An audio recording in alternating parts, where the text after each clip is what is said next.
deeper layer pa pala yung vanity. It's not about pala yung physical beauty lang. Sabi ni Father Mike, vanity is the inordinate preoccupation of what other people think. Oo. So parang it's caring too much about what other people think of us. It's an eye-opener. Gusto ko magpa-botox or rhinoplasty, facelift, breast augmentation, luxury bags, shoes. Is that vanity? Depende siya sa intention. Okay? It also applies to like yung pag-voice out natin ng mga opinions. Oh, Sometimes we don't voice out our opinions because we think too much of what other people might think of us or might say. Or we're too afraid to ruffle some feathers. So, ano ang solution para hindi tayo maging vain and still enjoy our life? Ang solution daw is... Hello everybody! Welcome to another episode of Sistering with Mel and Lynn. Hi Mel! Hi Lynn! So today we are going to talk about vanity. Kasi marami sa atin ang concern kung baka nagiging vain na tayo. Like for example, masyado nang malaki ba yung ginagastos ko sa skincare or sa gym membership? Is this considered vanity? Nakakasala na ba ako? Or gusto ko magpa-botox or magpa-nose lift, facelift, and kung ano-ano pang mga lifts, di ba? Parang is that being vain? So yon, ikaw Mel, what's your take on vanity? Well, vain ako. Yun na muna. Una sa lahat, like, for the longest time, or siguro, self-confess, like, parang feeling, tinanggap ko na. Yun, tinanggap ko na. Pero, kasi, ang definition ko naman ng pagiging vain, I don't know kung tama. Na parang, like, simula nung nagka-work ako, meron talaga ako sineset aside na vanity fund yan. Like, parang, these are the money that I will use for purchasing, hindi masyadong basic needs, pero gusto ko. Like, mahilig ako sa mga mabangong shampoo, maganda at saka mabango. Yung maganda sa hair ko, ganyan, just mabango. Tapos lotion din, mga ganyan, pang skincare. So, sa ganong level, and ano yun it doesn't like, hindi lang aesthetic, hindi lang for me to look good, but more of, ang gusto ko talaga is for me to feel good. Kasi napapasaya niya ako yung mabango yung bathroom, pag ginagamit ko siya, ganyan. So, yung mga ganon. Tapos, long-lasting yung amoy ng lotion. Kasi ayoko na mag-perfume, okay na ako dun sa lotion, yung mga ganon. So, it makes me feel good. So, ganon, guilty. So, Vanity fund. Vanity fund pa talaga yung tawag mo. Oo, sinusulat ito. Vanity fund. Tapos i-envelope ko. Ganon. Talaga? Yun. At least hindi ako nag-guilty na spend siya for that. Tapos, yun din, I just put limit to it na ito lang yung for this, So, yung gano'n, yung sa ganong level, yan, may pagka-vain talaga. Para sa akin, it's not vanity. Gastos ka dun sa mga bagay na yon because you wanna feel good. Para sa akin, hindi siya vanity. Kasi when you feel good about yourself, you show up better. Like to your work, to your relationships, to yung other ganon. people generally. To other people, yeah. So, if that's helping you to show up better, para sa akin, hindi siya vanity. Also, kung afford mo naman, di ba, parang okay lang. Wag lang naman yung excessive na masyado or halimbawa, pambili nyo na yun ng pagkain or rent sa bahay, tapos diba, pambili nyo ng bigas, pinambili mo ng collagen, gummies, diba? So, parang, yun na yung mali. Yun yung, sa tingin ko, vanity. Diba? Tama na. Yun. But then, I heard si Father Mike Schmitz, meron siyang magandang perspective about vanity na naisip ko, ay may deeper layer pa pala yung vanity. It's not about pala yung physical beauty lang or parang yung trying to take care of your physical appearance. Sabi ni Father Mike, vanity is the inordinate preoccupation of what other people think. Oh. So parang it's caring too much about what other people think of us. Yun daw yung vanity. Okay. Kaya ang sabi rin niya, both a boastful person and a shy person Yes. can be vain. Yes, true. Someone who's attractive and someone who's unattractive by society standards can be both vain. Correct. Kasi as long as you're too concerned about what other people might think of you, and if it's Mhm. driving your decisions to do something, Mhm. that's vanity pala. Oh, wow. Yeah, so parang pareho pala siya, parang Ah. if you're desiring too much attention and yung nagsishrink back ka rin na parang ayaw mo naman na meron kang nakukuhang attention, that's also vanity pala. Because you are focused on what others are thinking or what others might think of you. Diba? Yeah. So, Yeah. yon. Ang Diba? ganda. Ang Ganda ganda. ng So, definition na yun. Thank you, Father Mike. Kasi, parang, feeling ko ayos, na-redeem ako. Hindi, kasi ang shallow pala. Yun ang, yes. while you're explaining, the deeper meaning, or maybe the real meaning of what vanity is all about. Na-realize ko na mali. I was living in a wrong standard of the word, or of what vanity is all about. Diba? Parang, buti na lang nalaman ko ngayon. Kasi, diba, parang, baka hanggang sa ikamatay ko na, feeling ko vain ako, diba? Ngayon, parang just Yeah. sa definition na yan, hindi kasi. It doesn't pass that standard. Parang wala siya sa tamang definition. Hindi yon. Sa definition ni Father Mike, hindi siya vain at all.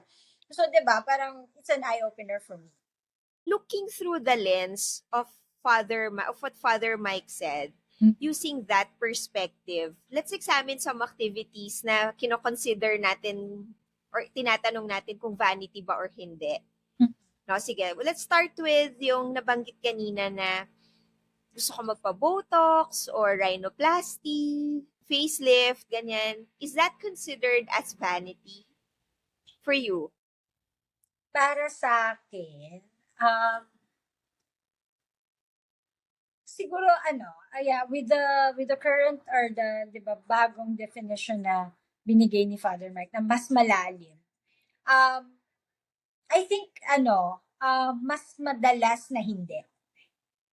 For me, mas madalas na hindi. Kasi usually naman, ginagawa natin yung mga ganyang bagay. Siyempre katawan natin yan. So gusto natin yan. Para most often than not, para sa sarili natin yan. Like, mas gusto mong matangos yung ilong mo pag nakatingin ka sa salamin. Whenever you look at in the mirror, diba? As compared to marinig na, ay, ang tangos ang ilong niya. Diba? Parang ganon. Kasi, diba? Parang sa akin, ganon siya. So, it's more of, like, Yourself make, happy or to feel yes, good about happy, yourself? yes, or more confident, ganyan. Yeah. So, I think yon. Kasi, hindi naman talaga yung iniintay natin na marinig sa iba or gusto natin sabihin ng iba. But more often than not is para yan sa sarili. So, hindi masyado. Yeah. But what if yung intention niya is marinig sa iba or para mapuri siya na, uy, ang ganda niya ngayon or parang, Well, yeah, kung yun that's talaga vanity. yung intention, yes. So, kung yun talaga yung intention niya. And sana yun din ang profession niya. Like yung binabayaran siya sa ganda niya, di good yun. Kasi parang feeling ko, Yeah. di ba, at least may bayad yung, may pambalik, di ba? So, or at least ma-explain kung bakit. Or kung hindi naman yung just for the sake of praise and all. So, yun nga, depende siguro dun sa intention, no? If you are seeking attention, Yes. or yun nga, if you're thinking too much of what other people might think, so yun, siguro that's the time na mako-consider siya as vanity.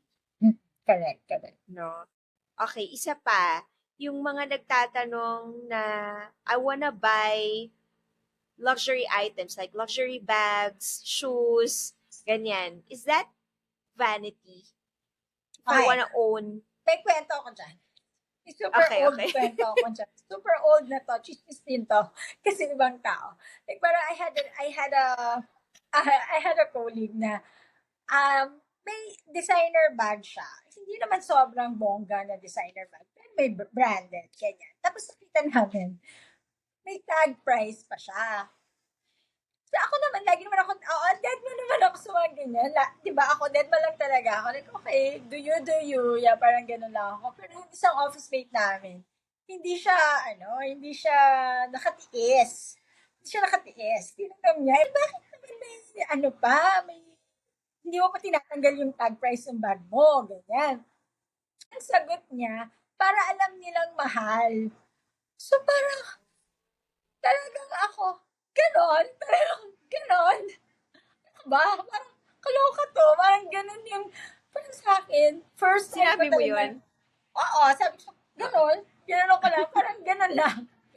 Inis talaga yung pagkakaganon ko, na parang, first time ko talagang nakarinig ng galing sa totoong tao, first hand, na narinig ko na may ganong reasoning pala. I was expecting nga sasabihin niya na kaya ko hindi pa tinatanggal because I want to resell it later. 'Di ba, para magmukha siyang new pa rin, ganyan, or hindi siya masyadong gamit, ganon. Kasi, oo nga naman, ano bang reason para hindi mo tanggalin yung tag price? 'Di ba? So parang nakalimutan mo lang ba? Pwede rin naman yung sabihin nakalimutan ko lang, ganyan. But she was so blunt na sa pagsabi na napak-forward na para alam nilang mahal. So parang, really? Parang ganon. So yun. Parang, yes. And yun, vain yun. Yeah, Yeah, considered as it's vanity yun. Vanity yun. But someone Obvious. na bumili ng mas mahal na bag, mas mahal pa dun sa bag ng office mate mo, like 10 times the price, kung binili niya, kasi like for example, dream niya talaga yon, bata pa lang siya na magkaroon siya ng ganong bag, tapos she really worked hard to own it, tapos nagpapasaya talaga sa kanya yung bag na yon, na parang every time niya ginagamit, reminder na capable ako ma-achieve yung mga dreams ko, or parang masaya lang siya talaga, even siguro for a time, baka nga i-resell niya na rin yun right after kasi marirealize niyang hindi naman pala talaga yun yung, 'di ba, yung ultimate happiness na gusto niya. Gusto niya lang siguro ma-feel na, ay ito, nakakabili na ako nito, na-achieve ko yung dream ko, and then after some time, resell ko na yan. Ganon, 'di ba? So in that case, hindi yun vanity. Hindi yun vanity. Yeah, Yon. Okay, so ano pa ba? Ito pala, may isa pang sinabi si Father Mike. Sabi niya, yung vanity daw, it doesn't just apply to our physical appearance. Parang our concerns about how we look physically. Okay. It also applies to, like, yung pag-voice out natin ng mga opinions. Sometimes, di ba, parang guilty tayo dito sometimes. Parang dyan ako na-guilty, Father Mike. We don't voice out our opinions because we think too much of what other people might think of us or might say. Or we're too afraid to ruffle some feathers. So kahit na firm yung stand natin, let's say, about a certain issue, tumatahimik lang tayo, we hold back on expressing our opinions because, yun nga, we're too concerned about what other people might say or think about us. Grabe. Vanity din pala yun. Diba? Ako rin, parang, pag iniisip ko, were there instances in the past na guilty ako doon? Tapos naisip ko, marami, no? Maraming beses. Parang nung unang-una nung episode guilty, tapos parang hindi na ako dapat guilty, na-redeem ko na yung sarili ko. Pero ngayon, guilty na naman ako. May iba ka palang dapat pagka-guiltyhan. Oo, na hindi ako aware, di ba? Nung una parang aware ako na, okay lang, ganyan, guilty, pag parang ihihingi ko na lang to ng tawad. Pero ngayon parang, parang teka, sige. Ano bang mga example mo dyan? Like for example, if someone says, okay lang ba to? Let's say a friend, may ginagawa siyang something. Huwag na natin i-specify kung ano. Pero let's say may ginagawa siya and he's asking, you think it's bad? Or parang okay lang naman? And then for you, with your values and yung mga views mo, alam mo lang na mali. Alam mo sa sarili mo na mali, pero sinabi mo na, hindi naman masyadong okay lang yan. 'Di ba? So that's vanity pala. Yeah. Kasi you did not express the truth, Yes. your opinion, your stand, because you're concerned that you might ruffle some Yeah. feathers. At saka siguro, sa tingin ko, on a deeper level, parang hindi mo siya na-correct. Kasi ikaw alam mo na na parang, di ba, alam mong mali, alam mong may mali, according to your values. I think it's more of you weren't able to stand dun sa tama. And hindi mo rin siya naakay. So, bilang isang Christian, bilang isang Kristiyano, di ba? Dapat Yeah. kasama yun kasama yun sa role natin. And sa tingin ko, dun tayo nagkakasala because we chose to look good, to have a better image dun sa person na yon and sa ibang tao. 'Di ba? Because we value that opinion more than saying or i-correct natin siya or akayin natin siya sa tama. So, yun. Yes. Actually, yung sinabi mong image, yun din yung pinaka-definition ng vanity, yung image management. Masyado kang concerned sa pagmamanage ng image mo. Another best example of this is yung social media. Posting on social media. So, are you going to post something? Like, for example, may na-achieve ka, nakabili kayo ng bahay na maganda, malaki, ganyan. Or nakapagpagawa kayo ng bahay. Nakabili ka ng magandang sasakyan or nakapag-travel ka sa Switzerland, ganyan. Ngayon, gusto mo siyang i-post. Pero ang intention mo ba is para i-share sa mga friends? Or mag-flex? Or, di ba, anong intention mo doon? Or para yung image mo, makipakita mo na, oy, kami, can afford kami nito. Yes. Diba? So, yun, dun pala rin siya nako-consider as vanity. Or pwede rin na ayaw mo siyang i-post because you're downplaying your, your blessings, your success, your hard work. Ayaw mo ring maisip ng tao na, uy, ang successful na siya or marami na siyang na-achieve, ganyan. Because maybe you don't want to associate with them or anymore or dun sa, di ba, parang ayaw mo na yung mga, yes, yung mga gano'n, umiiwas ka, ganyan. So, di ba, parang, or baka iniisip mo na, sabihin nila, ang yabang mo naman, ganyan. Well, in fact, parang ang gusto mo lang naman talaga is to document.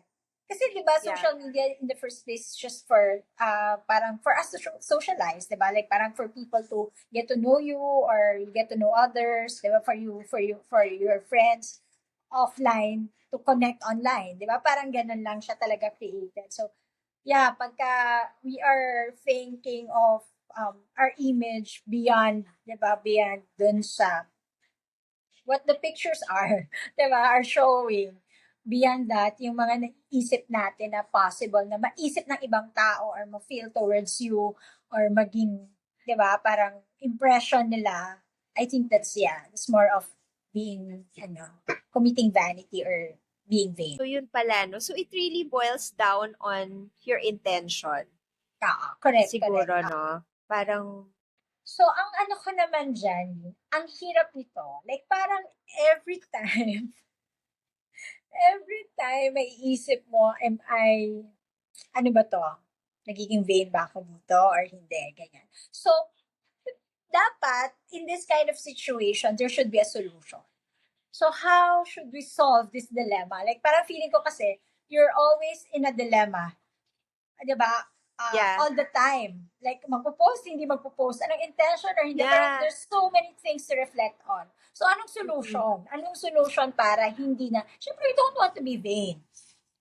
That's parang fact yon. Lahat tayo nandun sa side na yon. Ayaw natin maging vain. Kasi mali naman yon. So, ano ang solution para hindi tayo maging vain? And still enjoy our life? Sabi ni Father Mike, ang solution daw is instead of thinking of what other people will think of us, ask yourself, what will God think? Oh my O, gosh, di that's so ba? profound. That's so profound. Yeah. Grabe. Yeah, magbigay tayo ng example. Mhm. Um, ito, hindi masyadong common siguro sa atin, pero sa mga influencers siguro or celebrities, breast augmentation. Okay. O, 'di ba? Halimbawa, influencer ako. And then gusto ko na magpa-augment ng breasts para mas marami ako makuhang endorsements. Gagawin ko ba? Will that be vanity if I do it? So what will God think? What will God think? Um, sa akin, unang-una, if you are doing it para maging thirst trap, yung 'di ba yun yung term nila ngayon, thirst trap, or para so you will be more sexually appealing to men, which is mostly yun ang dahilan.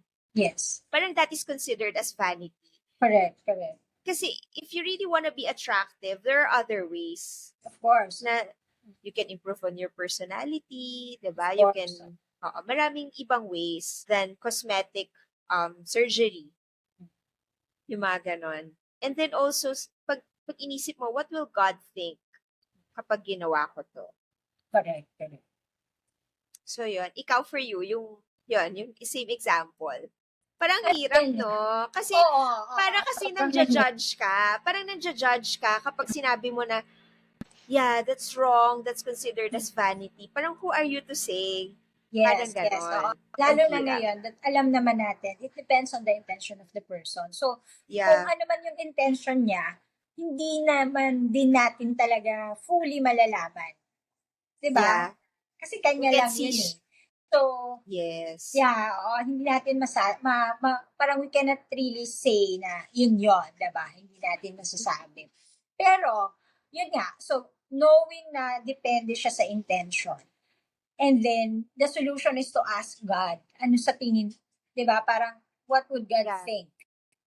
Kasi ako naman, I think God is allowing those things like medical procedure, cosmetic procedure. Ina-allow niya yan. As long, kasi it's not totally evil. It's not, diba? Hindi siya sinful. Pero, again, depende rin nga sa, like, kung halimbawa, gagawin ko to, and then this will make me a better person. Because hindi na ako laging naiinis, laging hindi na ako nabubugsot, or yun, di ba, parang hindi na ako aburido, ganyan. And then maybe yes, maybe dun sa point na yon, okay lang. Sige, go. Hindi siguro pagiging vain yan.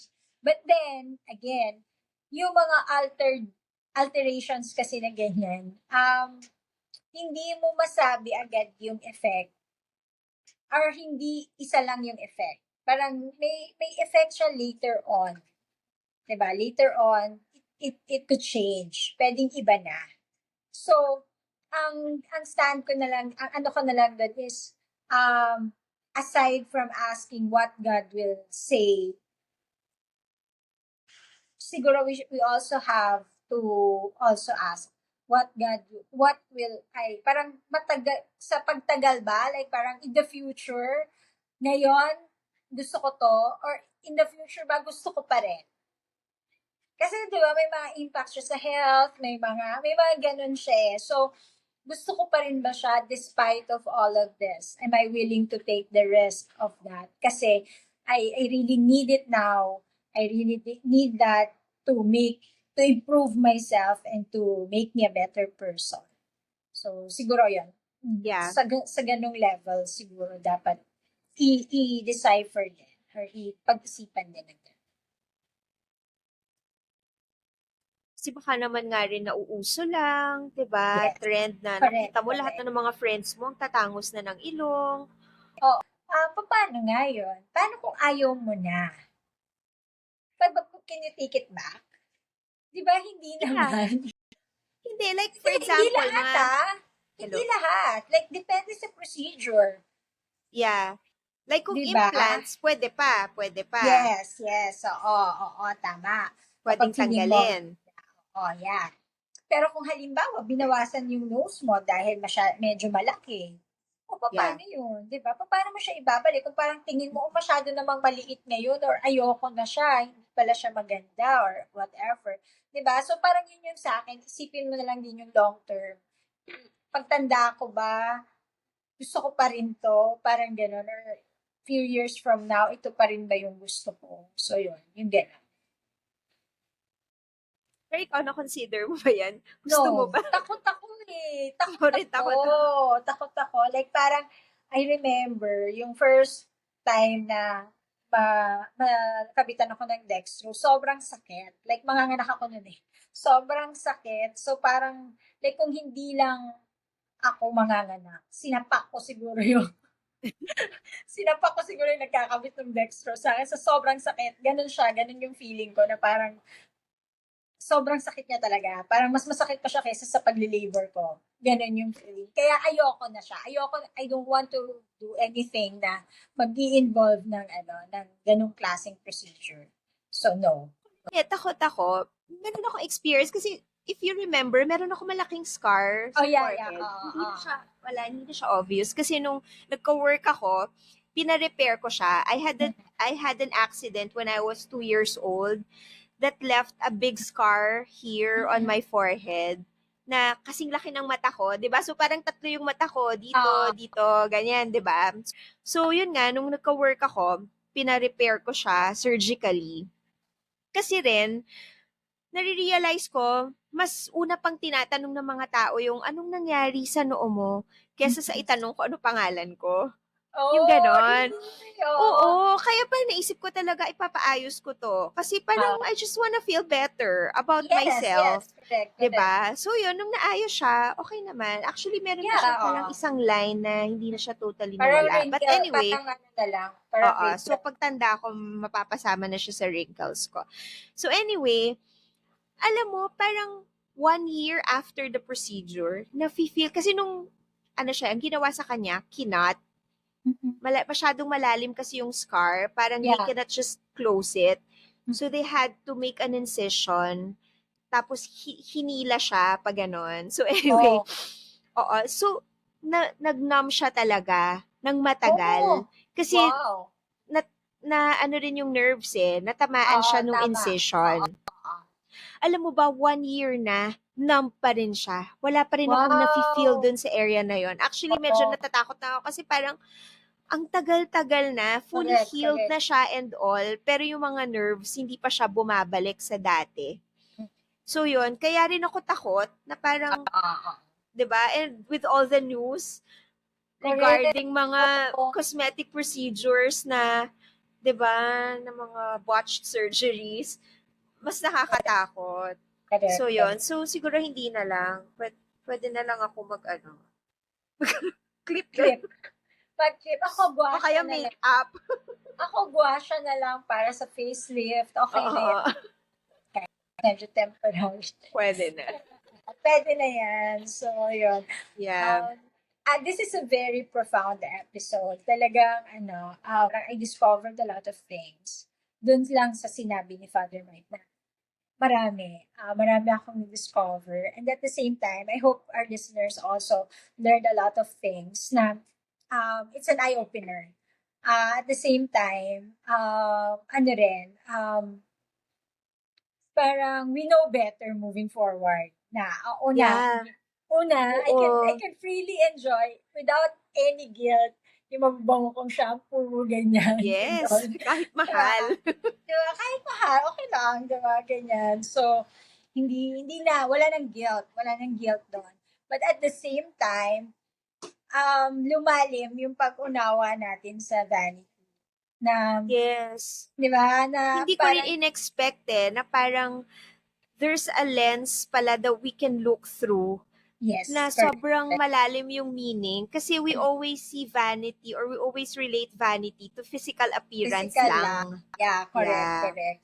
Tsaka yun nga, so lumalim yung pagtingin natin sa vanity. And I think, nag-i-encourage siya ng self-discovery and realization. No? Na parang, yun nga, pag tatanong sa sarili na, teka, para saan ba 'to? Para kanino ba 'to? Para sa akin ba 'to, Yes. 'di ba? Anong intention ko dito?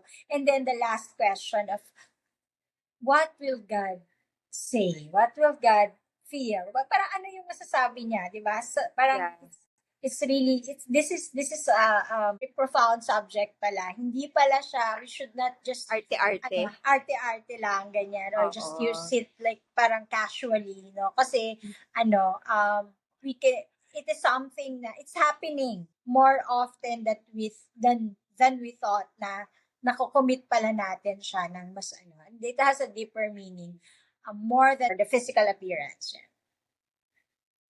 Also, it makes us less judgmental of other people. Correct. Kasi 'di ba, depende pala 'yun sa intensyon ng tao. And since Mm-mm. we cannot see other people's hearts, parang mas dapat Yes. hindi tayo pala nagja-judge na porket Yes. nagpa-ganito or bumili ng mga mamahaling ganyan, Correct. napaka-vain na niya. It depends on the person's intention din pala. Yes. Oo, tama din, no? Na parang mas naging understanding tayo. Yeah. Of ourselves and of other people. And of other people. Correct. Yan. So, yeah. Thank you for listening, and I hope you learned so much today, as much as I do. Ayan. And I hope to see you again next time, in our next episodes here in Sistering with Melanie. Bye!